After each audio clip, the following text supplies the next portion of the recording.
Assalamualaikum warahmatullahi wabarakatuh.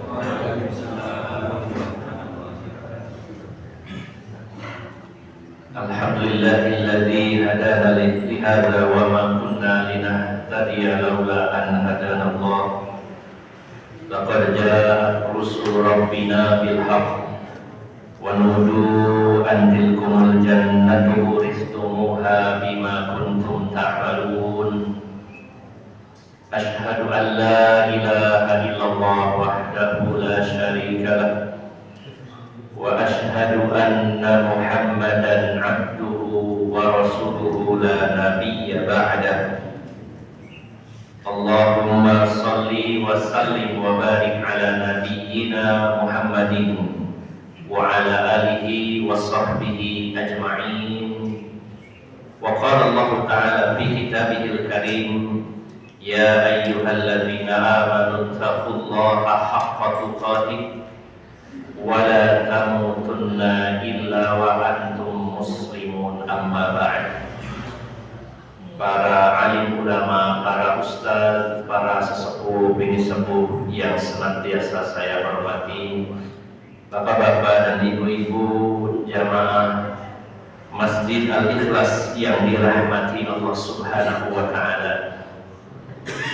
Alhamdulillah, pada pagi hari ini kembali kita bertemu dan berkumpul dalam sebuah amal yang insya Allah dan mudah-mudahan diridhoi oleh Allah Subhanahu wa ta'ala, dan sebuah amal yang kita upayakan untuk meminimalisir godaan syaitan, di mana godaan syaitan tidak pernah berhenti sepanjang kehidupan kita.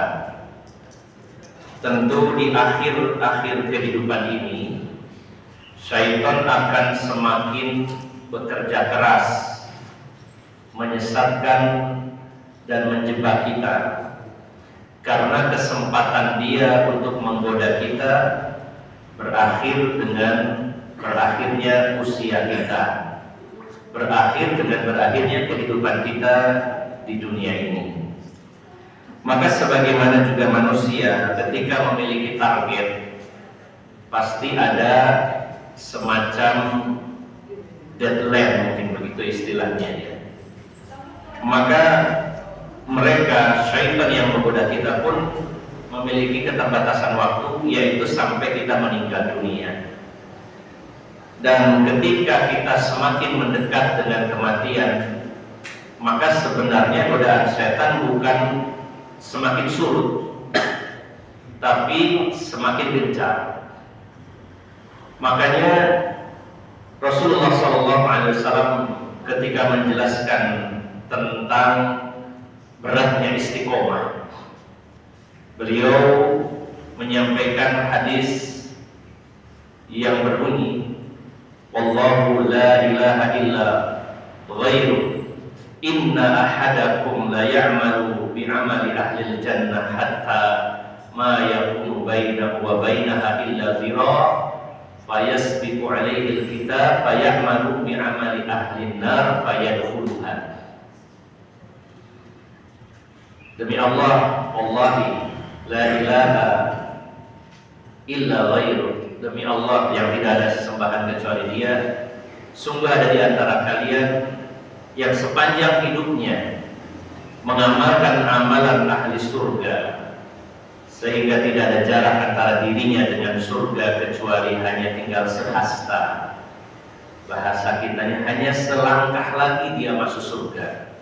Tapi di akhir kehidupannya didahului oleh kitab takdir yang menetapkan dia mengamalkan amalan ahli neraka, maka dia meninggal dalam keadaan mengamalkan amalan ahli neraka dan dia akan masuk ke dalam neraka. Maka Bapak Ibu jamaah sekalian, hendaknya di usia kita yang tidak muda lagi, di akhir-akhir kehidupan kita ini, justru kita harus lebih serius mewaspadai jebakan, tipuan dan godaan syaitan, karena dia memiliki waktu yang sedikit lagi untuk menggoda dan menyesatkan kita. Maka salah satu upaya kita yang sebenarnya upaya ini sesuatu yang memang diperintahkan, tapi sebenarnya yang berperan adalah bagaimana Allah melindungi kita. Sehebat apapun kita berikhtiar, kalau Allah tidak menginginkannya dan tidak menetapkannya, tentu tidak akan terjadi. Maka musuh kita yang tidak terlihat, sedangkan permusuhannya abadi, dan juga setiap saat dia menghabiskan waktunya untuk menggoda kita, sementara dia tidak terlihat, maka kita hanya bisa tentunya mengandalkan Allah Subhanahu wa Ta'ala yang telah menciptakan mereka. Adapun usaha-usaha kita dengan mengenal tipu dayanya, salah satunya adalah bentuk untuk menyempurnakan ketawakalan kita kepada Allah, khususnya berkaitan keinginan kita untuk dilindungi oleh Allah dari godaan syaitan. Jadi Bapak Ibu jamaah sekalian, ketika kita mau berupaya, berusaha, maka Allah zat yang diberi nama salah satunya Asy-Syakur, zat yang maha bersyukur.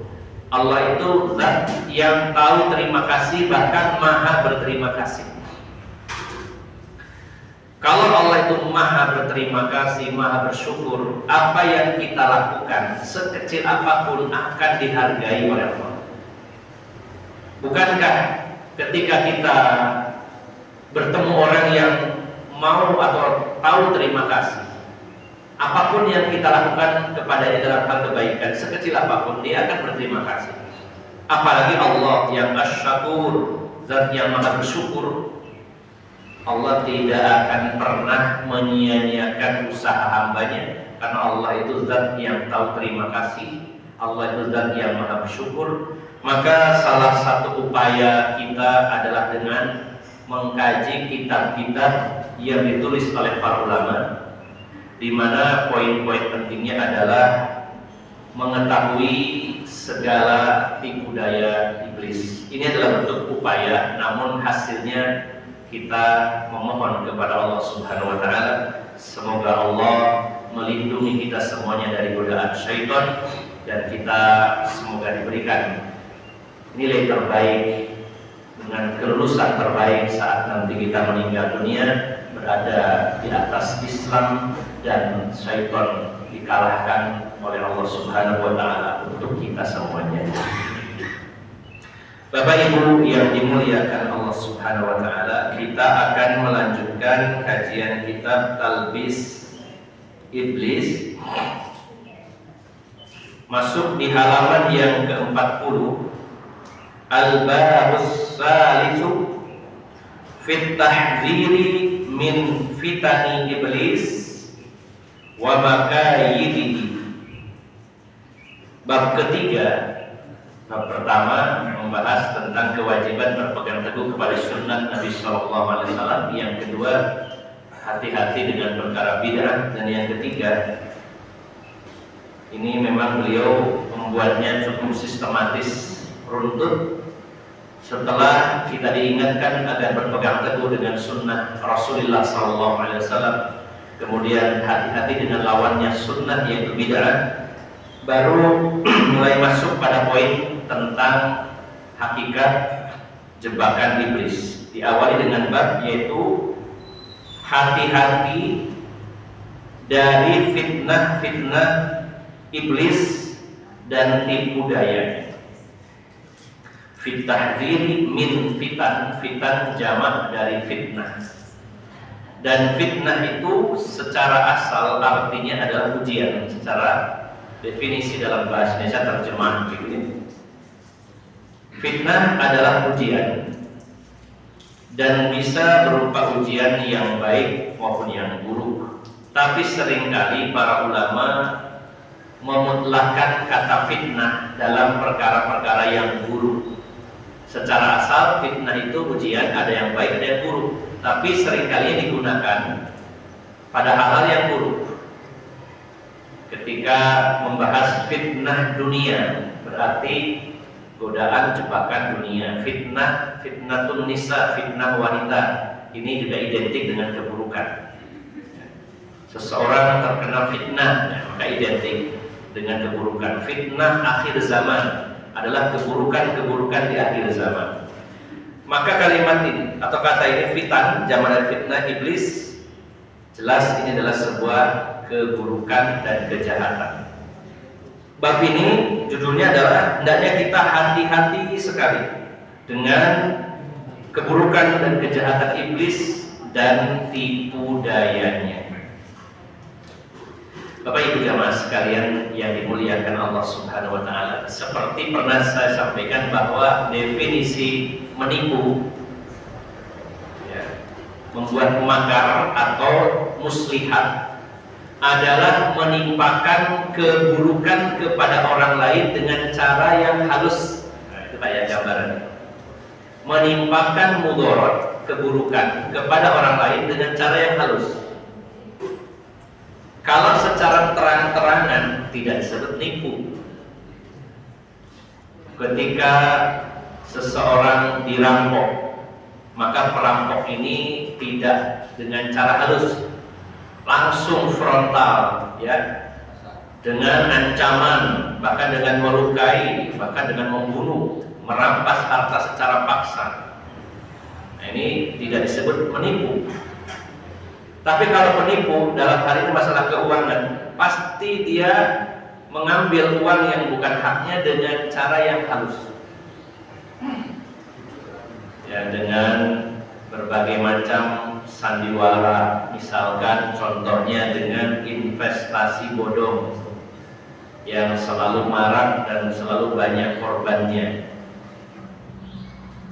Biasanya korbannya itu orang yang punya tabungan atau punya uang tapi sudah berat untuk menjalankan usaha, mungkin pensiunan, punya tabungan gitu ya, biasanya gitu korbannya.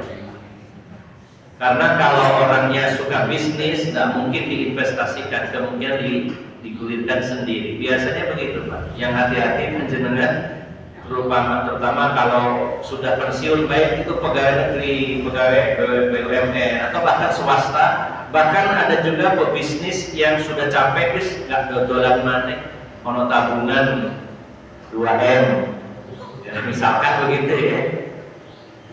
Terus buka toko pegel, terus tuwo, tabungan, terus investasi. Nah ini biasanya sasaran empuk bagi para penipu. Dan biasanya caranya halus Pak. Pastinya kalau nipu, monggo investasi sedikit tidak apa-apa, awalnya begitu Pak. 2 juta tidak apa-apa, nanti panjenengan 1 bulan dapat 500.000, sebulan dapat hasil, 2 bulan dapat hasil, bagi hasil kan. Apalagi sudah ngaji, wah saya daripada uang ini berbunga, mending diinvestasikan dan bagi hasil. Maka bulan pertama untuk menyenangkan, oh 2 juta ini dapat segini tiap bulan, 500, nggak usah kerja. Bulan kelima mulai mundur-mundur, ya. Atau ada juga yang karena lancar nambah lagi investasinya. Oh ya nih 2 juta kurang nih, ini saya punya 50 juta, berhasil lagi. Nah, ini namanya nipu halus Pak, tidak terang-terangan, dan ini sangat berbahaya. Makanya kerjaannya syaitan, ya, iblis dan bala tentaranya nipu, ya, nipu halus mainnya, dan dia sangat sabar dalam menjalankan aksinya. Dan tentunya iblis dan bala tentaranya secara konsep dan prinsip mungkin sama antara iblis di zaman orang iblisnya sama ya.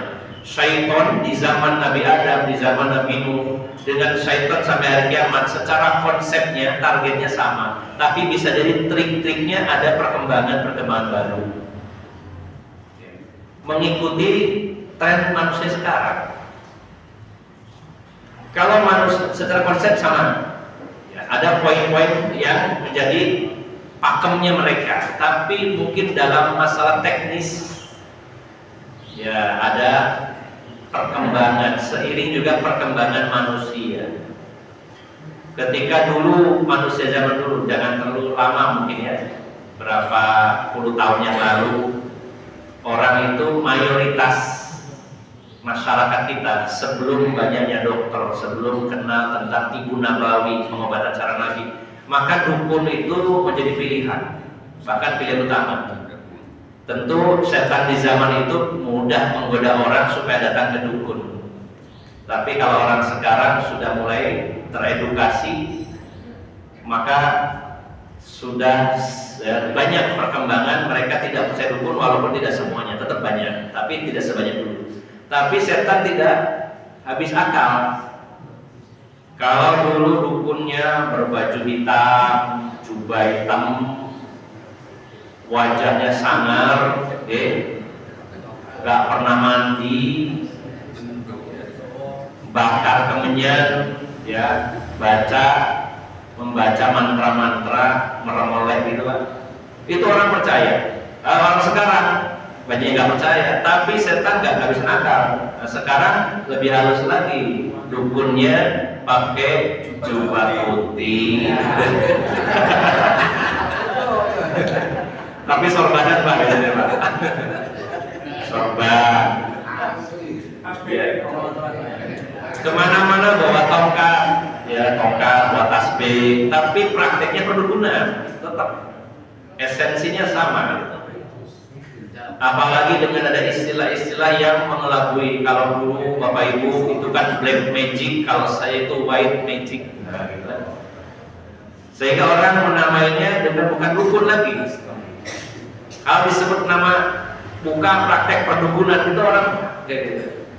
Tapi kalau iklannya paranormal, pemilik indra ke-10, kayak berapa ya? Kalau 4 biasanya indra ke-6, ahli supranatural, istilah-istilah dimuncul. Nah, itulah namanya tipuan. Jadi konsepnya sama, targetnya sama, setan itu. Hanya saja teknis-teknisnya mengikuti perkembangan zaman. Nah, ini yang harus kita waspadai Bapak Ibu jamaah sekalian. Maka ini dari judulnya saja sudah kita fokus bahwa kita harus hati-hati nih dari fitnah, dari jebakan iblis dan tipu dayanya. Kita lanjutkan ini. Qala Asy-Syaikhu Abdul Faraj rahimahullah.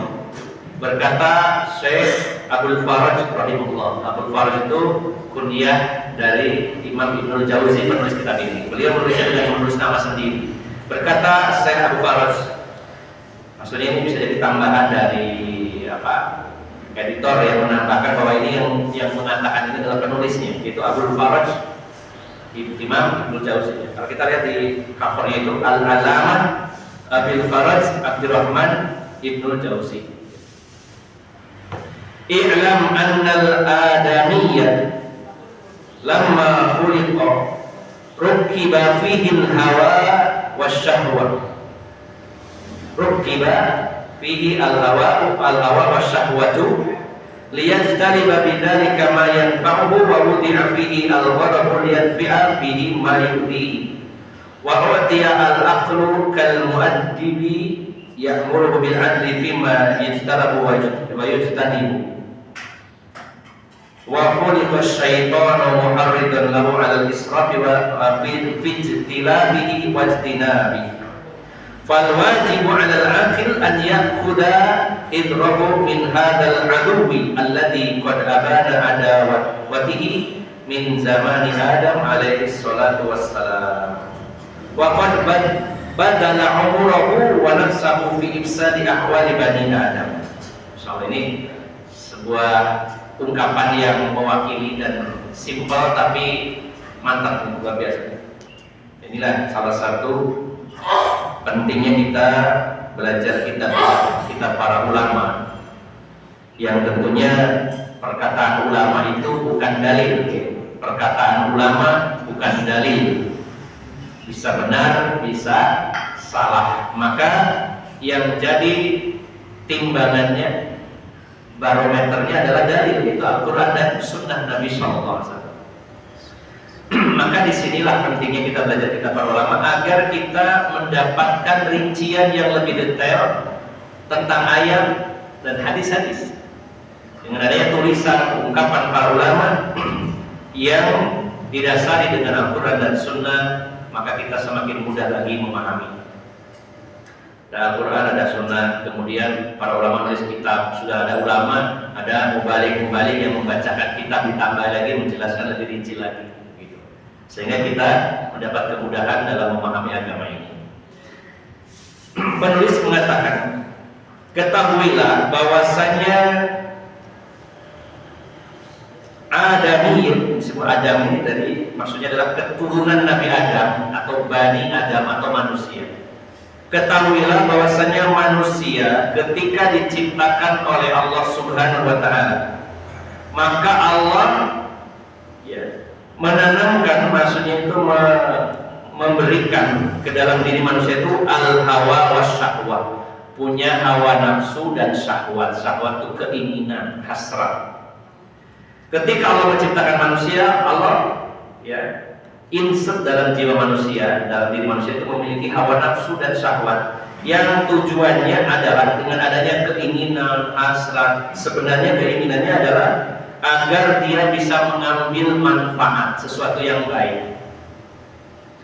Maksudnya begini Bapak Ibu jamaah sekalian, ketika manusia itu punya hasrat, punya keinginan, maka dia ada upaya untuk mendapatkan sesuatu yang baik bagi dirinya.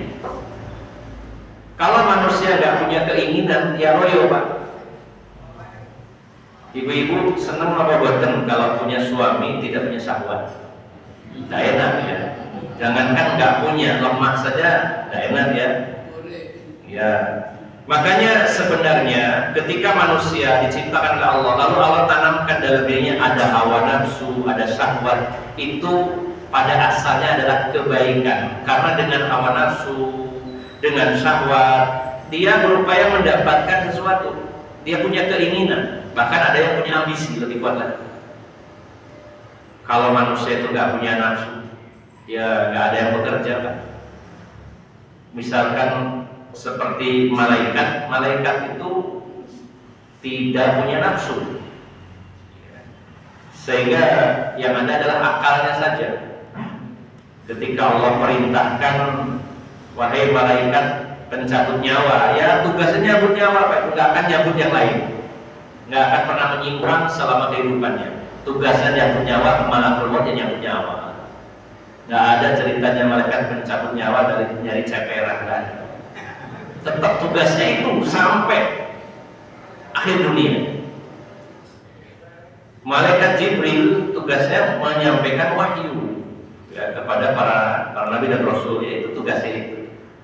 Belum lagi malaikat-malaikat yang disebutkan dalam Al-Quran, malaikat penjaga neraka, malaikat penjaga surga, itu terus menerus pada akan pernah menyimpang, karena dia nggak punya keinginan lain, dia tunduk patuh kepada Allah. Sedangkan manusia sebenarnya diberi hawa nafsu dan syahwat adalah agar dia mau mengusahakan apa yang bermanfaat untuk dirinya. Hanya manusia punya hawa nafsu, punya keinginan, dia bekerja, dia mencari nafkah, dia butuh pasangan, dia ingin memenuhi kebutuhan-kebutuhannya karena adanya hawa nafsu dan syahwat. Kemudian Allah juga menempatkan kemarahan. Manusia punya sifat marah, agar dia mampu menghilangkan, mencegah apa yang menyakitinya. Kalau manusia itu diberi sifat marah, maksudnya supaya dia bisa menjaga dirinya, bisa menghindarkan dari bahaya, bisa menjaga diri dari hal-hal yang menyakitkan, karena dia punya marah. Walaupun secara umum kemarahan kalau hanya luapan emosi maka itu adalah keburukan, ya. Seperti dalam hadis Rasulullah melarang la taghdab walakal jannah, janganlah marah maka kamu akan masuk surga. Ini marah yang tercela, tapi yang dibahas adalah asalnya. Secara asal manusia diberi marah supaya dia bisa melindungi dirinya, supaya dia bisa menghilangkan sesuatu yang menyakitinya. Kalau orang itu susah marah, itu kadang-kadang jadinya orang lain itu melamar, ya. Memang orang sabar itu baik asal pada tempatnya dan sesuai porsinya. Jika kita ini mampu marah dan marahnya membawa kebaikan kepada orang lain, maka marahlah. Seorang suami yang melihat istrinya menyimpang, dinasehati, nyimpang lagi, nasehati terus. Anaknya juga begitu. Ketika tidak ada efek sama sekali, marah. Marahnya karena Allah. Ini butuh. Justru kalau orang itu tidak pernah marah, sedangkan sedang dibutuhkan dia marah, itu malah buruk. Coba ada orang nggak pernah marah tapi kebablasan, Pak. Orang akan memandangnya jadi remeh. Panjenengan, saya dan panjenengan kalau tidak pernah marah, sementara saat itu sudah butuh marah. Memang beda tipis ya antara orang yang sabar dengan orang yang tidak marah, itu tidak identik. Orang yang sabar tidak identik dengan orang yang tidak marah. Bukan berarti orang sabar itu tidak pernah marah. Sabar itu adalah al-habsu, mengekang jiwa. Kalau dibutuhkan marah, tidak perlu dikekang, harus keluarkan marah. Bukankah juga Rasulullah marah? Bukankah juga para nabi dan rasul marah? Bahkan Allah pun zat yang memiliki sifat ghadab. Bahkan ada lagi asyadul ghadab, yaitu al-maqtu. Ya, al-maqtu itu asyadul ghadab, marah yang sangat besar. Allah itu punya sifat al-maqtu. Kabura maqtan indallahi an taqulu ma la taf'alun. Itu ayat. Kabura maqtan. Maqtan itu adalah asyadul ghadab, marah yang sangat dahsyat besar. Maka sebenarnya Allah menciptakan manusia dan memiliki sifat marah. Sebenarnya itu dalam rangka melindungi dirinya. Kalau orang itu tidak pernah marah, sementara dibutuhkan marah, dia jadi tampil jadi pribadi yang lemah dan akan diremehkan, bahkan akan disakiti oleh orang lain. Jadi yang ideal kita memang harus jadi orang sabar, dan sabar bukan berarti tidak pernah marah. Ibu-ibu pun jangan merasa senang kayak narik bojoku itu suwak gak tahu murang-muringan, mesti aku gak kudungan ya menengai. Salah kali dia. Justru harus bangga kalau punya suami memarahi karena kecemburuannya terhadap aturan Allah. Marah yang justru adalah kasih sayang, karena saking nyamannya, karena takut istrinya, anaknya masuk neraka, sampai marah. Jadi pada asalnya manusia punya hawa nafsu, syahwat untuk mendapatkan sesuatu yang bermanfaat, sedangkan Allah tanamkan kemarahan agar dia bisa menghindarkan dari mudarat, melindungi dirinya dari hal yang menyakitkan. Dan diberikan akal seperti kal mu'addib. Mu'addib itu yang mengajarkan, pengajar ya. Dari kata adaba yu'addibu, ta'dib, maka pelakunya mu'addib. Maka Allah beri akal, di mana akal itu menjadi pengajar yang memerintahkannya berlaku adil. Berlaku adil itu sesuai porsi.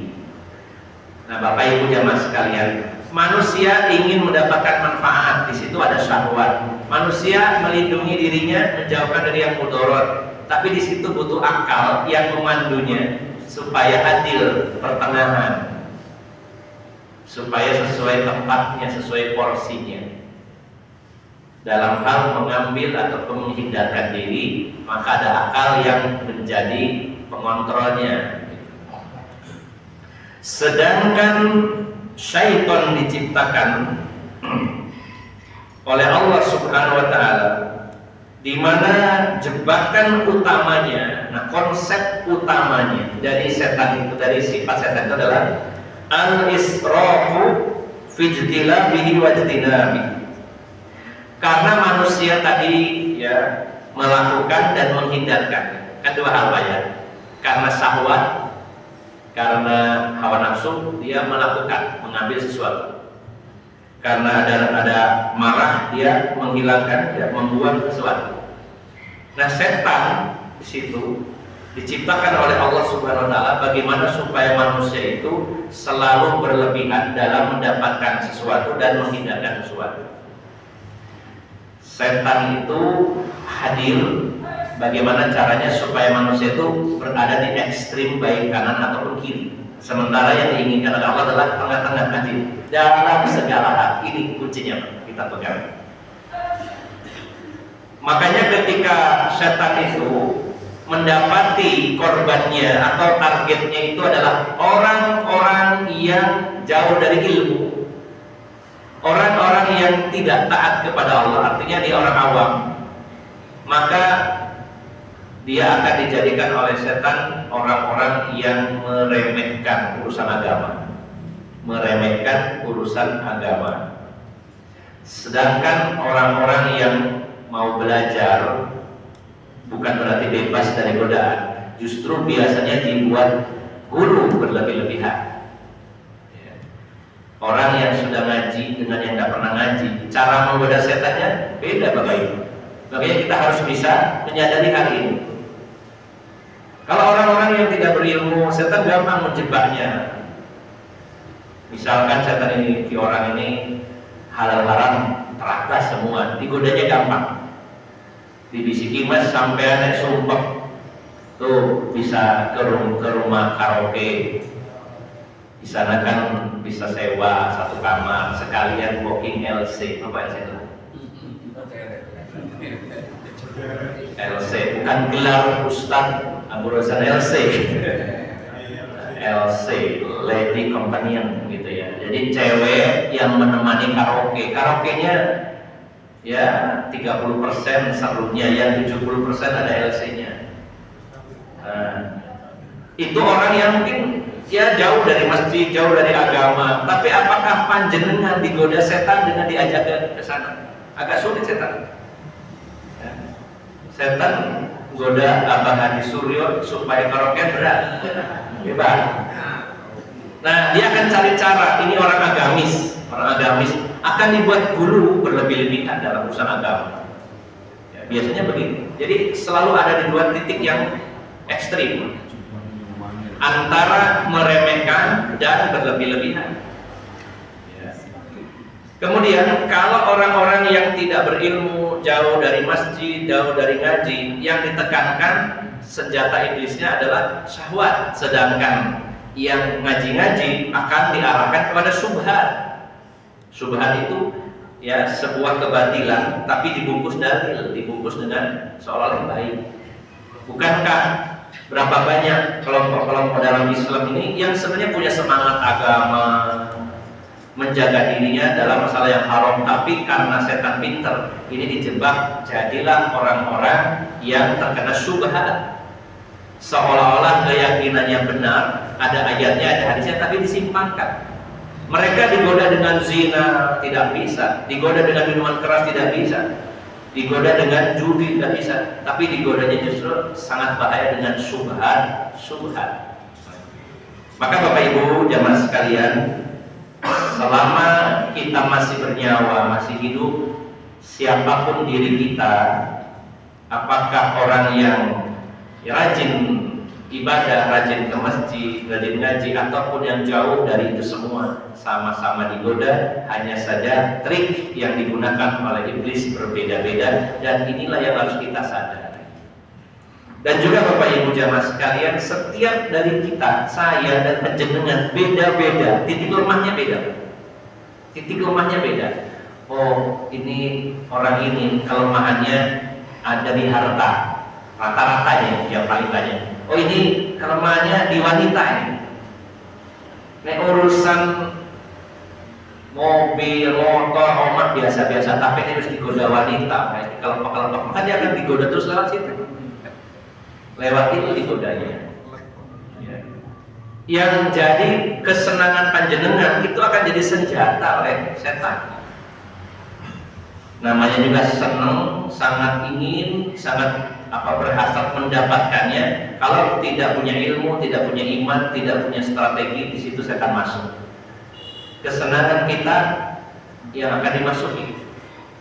Bukankah Nabi Adam, tanya Bapak Ibu, nun sewu, saya dan panjenengan di dunia ini kan banyak ketidaksempurnaan ya Pak ya. Banyak ketidaksempurnaan. Nabi Adam saja yang sudah di surga masih tergoda, padahal kurang apa lagi? Yang diinginkan Bapak, kalau sekarang Bapak Ibu banyak keinginan ya, dan itu tidak semuanya tercapai. Sedangkan Nabi Adam di dalam surga ingin apa ya? Semuanya terkabul, semuanya dipenuhi oleh Allah. Tapi ternyata iblis juga mengendus, ya, bahwa ada satu keinginan Nabi Adam, dan ini keinginannya besar. Mungkin kalau dia tidak pintar, dia nggak akan bisa mendeteksi ini, digoda lewat mana ya Adam ini, mau semua keinginannya terpenuhi, mau apa aja ada, mau goda lewat mana ya. Apalagi Nabi Adam, ya, waktu itu di surga bertemu Allah dan sebagainya, melihat para malaikat sujud kepadanya. Wah, luar biasa lah, dibandingkan kita nggak ada apa-apanya. Saya dan penjenengan nggak pernah melihat malaikat, ya. Nabi Adam lihat, bahkan malaikat hormat kepada beliau. Kalau tidak pinter, iblis itu nggak akan dapat celah di mana yang Adam yang bisa digodanya. Ternyata dia masuk pada titik celahnya itu adalah apa yang diinginkan Nabi Adam. Ternyata walaupun semuanya terpenuhi, masih ada keinginan dari Nabi Adam. Seseorang yang seluruh keinginannya terpenuhi, sebenarnya masih ada satu keinginannya. Biasanya begitu sifat manusia. Seseorang yang seluruh keinginannya, berarti belum seluruh sebenarnya kalimat ini. Seseorang yang seluruh keinginan terpenuhi, biasanya ada satu lagi, yaitu dia ingin kenikmatan yang dia dapatkan itu kekal, jangan sampai hilang lagi. Itu kan manusia itu begitu. Orang yang sudah mendapatkan berbagai macam fasilitas, seandainya semua yang dia inginkan dapat, itu masih ada satu keinginan lagi, ingin selamanya dapat itu, jangan sampai berkurang, apalagi hilang. Nah, itu yang dipikir Nabi Adam dan Ibu Hawa. Kami sudah di surga, semuanya terpenuhi, ya inginnya selamanya di sini. Nah, iblis maksudnya lewat situ, Pak. Makanya digoda Adam, Hawa. Kenapa Allah itu melarang kamu makan buah itu? Disebut oleh iblis dengan nama Syajaratul Khuldi, yang ngasih nama adalah iblis, bukan Allah, bukan Nabi Adam. Kadang kamu kalau ingin tahu, ya, kenapa Allah itu melarang kamu makan buah itu? Sebenarnya siapa yang makan buah itu, ya, kamu akan kekal di dalam surga. Saya tahu kamu tuh ingin kekal di surga. Kalau kamu makan buah itu, kamu akan kekal di situ. Di situ Nabi Adam masih meremir maju mundur, rokok benar, enggak. Nah, apa yang dilakukan iblis yang setelah menggoyang, ya, istilahnya pendirian Nabi Adam mulai goyang, apa benar? Masih bertanya-tanya Nabi Adam, apa benar? Apa salah ya? Maka iblis mengatakan, nambahin dulu bersumpah dengan atas nama Allah. Namanya orang bersumpah itu supaya pendengarnya, orang yang dipengaruhi lebih terpengaruh. Nah, yang ketiga, memastikan bahwa iblis mengatakan saya ini adalah nasi, pemberi nasihat. Dan kalimatnya dalam Al-Quran, ya, minan nasihin, saya ini pemberi nasihat. Dan itu kalimat itu dalam. Kalau sekedar saya memberi nasihat, tetap masih ngambang. Tapi kalau mengatakan saya ini penasehat, beda lagi, Pak. Dia lebih pro. Kata iblis, Adam, saya tahu kamu punya keinginan ingin kekal di dalam surga. Makanya Allah larang makan buah itu, karena itu bikin kamu kekal. Demi Allah, bersumpah, saya ini diciptakan lebih dulu sebelum kamu ada. Saya sudah tahu semuanya bahwa kalau makan buah itu akan kekal. Makanya saya ini bukan memberikan nasihat, tapi seorang penasehat. Namanya seorang penasehat, seperti ulum, pakar di bidang nasihat. Maka Nabi Adam mantap akhirnya. Nah, Bapak Ibu, kalau Nabi Adam, seorang nabi yang berada di surga, menyaksikan banyak perkara gaib yang sekarang belum kita gaib, dan sudah dipenuhi seluruh keinginannya, fasilitas terpenuhi, masih tergoda. Bagaimana dengan kita yang hari ini banyak sekali Pak keinginannya? Dari situlah celahnya setan akan masuk.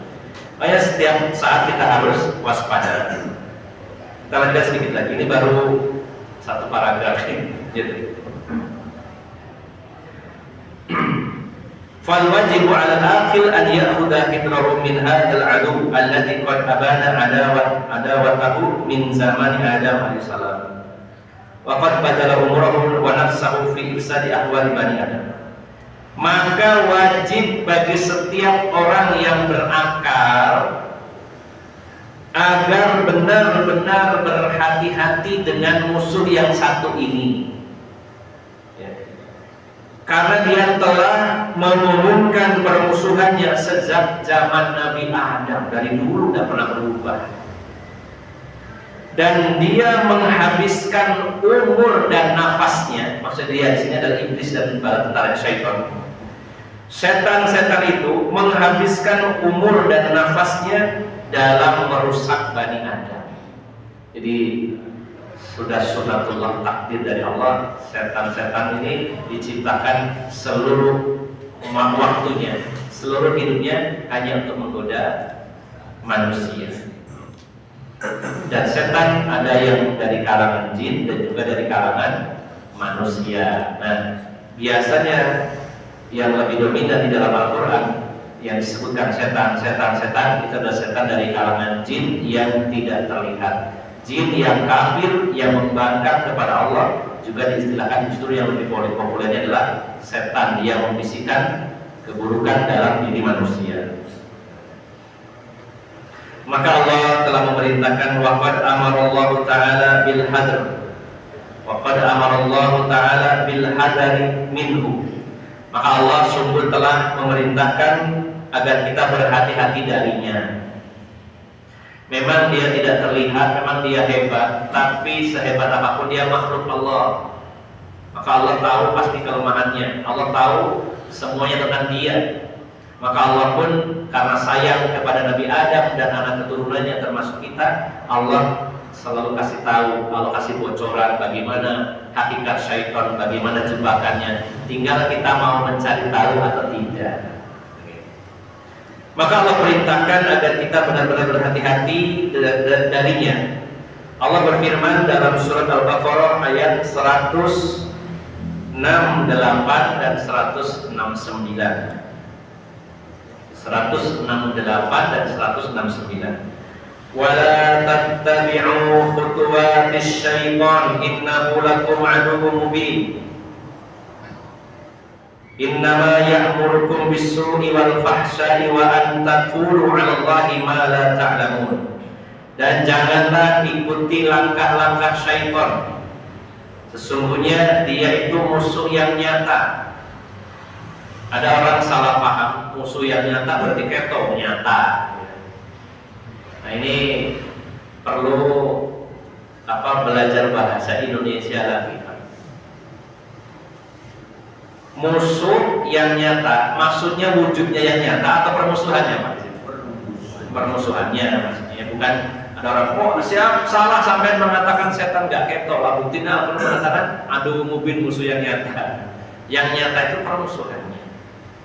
Ya, kadang bahasa Indonesia itu perlu perincian, ya.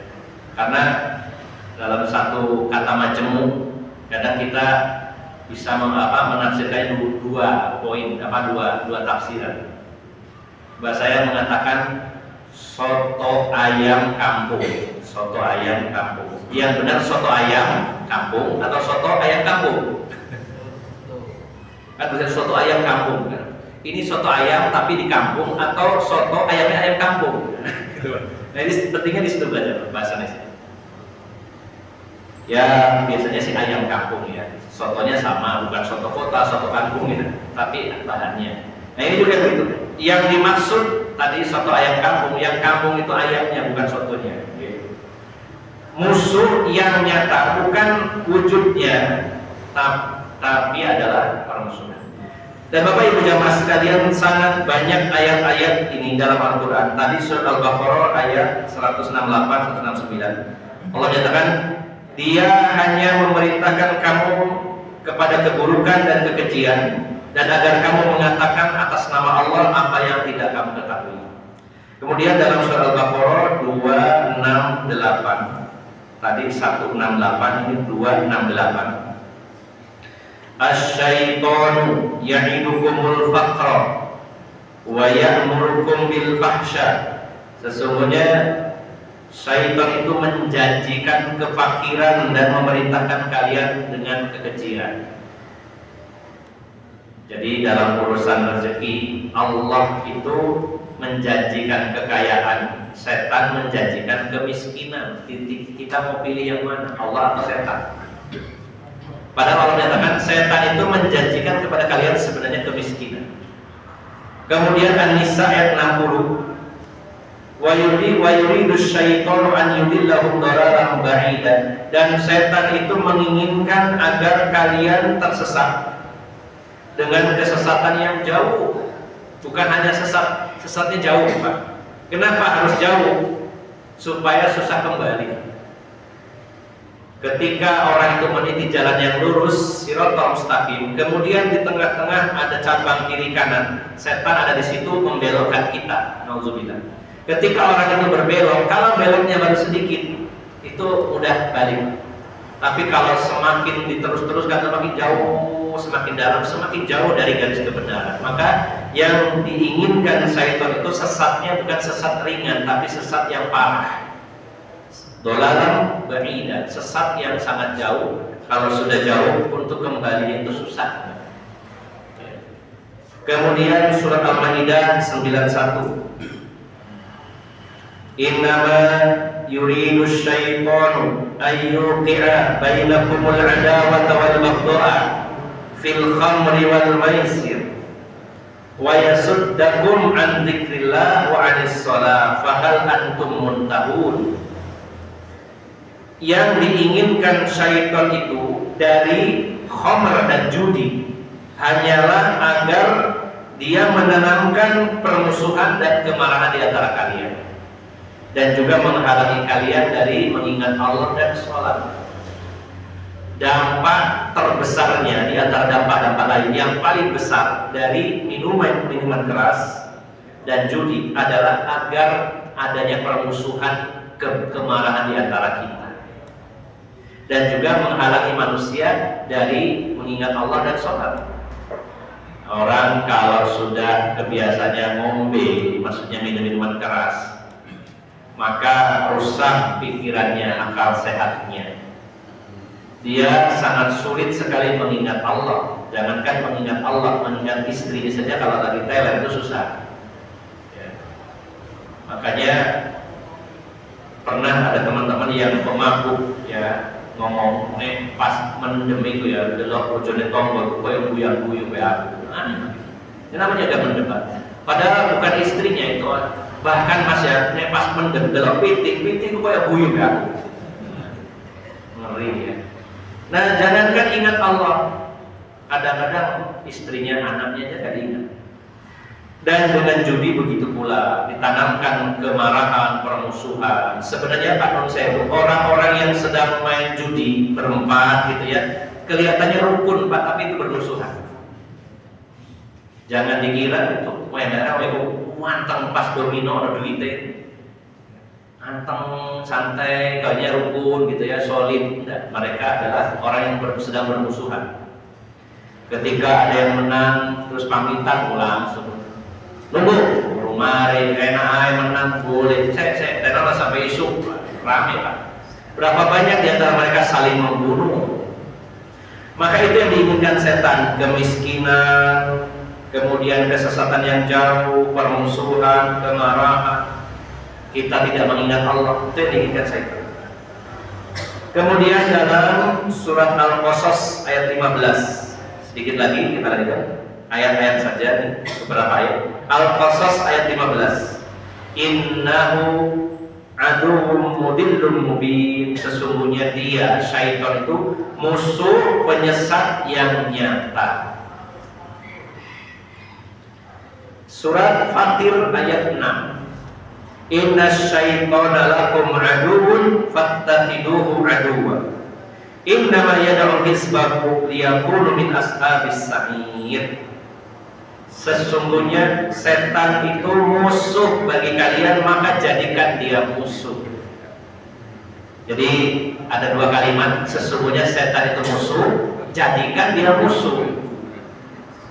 Allah yang memerintahkan kita ini bermusuhan dengan siapa? Dengan setan. Maka berapa banyak orang yang menjadikan musuh sebagai teman. Maka Allah tambahkan di situ, sesungguhnya dia itu musuh, jadikan dia musuh. Karena ada juga orang yang itu sebenarnya musuh tapi dijadikan teman. Makanya Allah tegaskan jadikan dia musuh. Maka perintah dari Allah hukumnya wajib menjadikan setan itu sebagai musuh, jangan dijadikan sebagai teman. Kemudian surat berikutnya Luqman ayat 33. Surat Luqman ayat 33. Wala yaghurrannakum billahil ghurur, dan janganlah setan itu memperdayai kamu dengan sebenar-benarnya perdayaannya. Jangan menipu kamu dengan sebenar-benar tipuan. Dan terakhir surat Yasin, ya. Surat Yasin yaitu ayat 60. Ini ayat ini sudah sering dibaca bagi yang sering yasinan. Kalau panjenengan ya kadang-kadang baca nih. Surat Yasin ayat 60. Allah berfirman, alam ahad ilaikum ya bani adam alla ta'budus syaitana innahu lakum aduwwum mubin.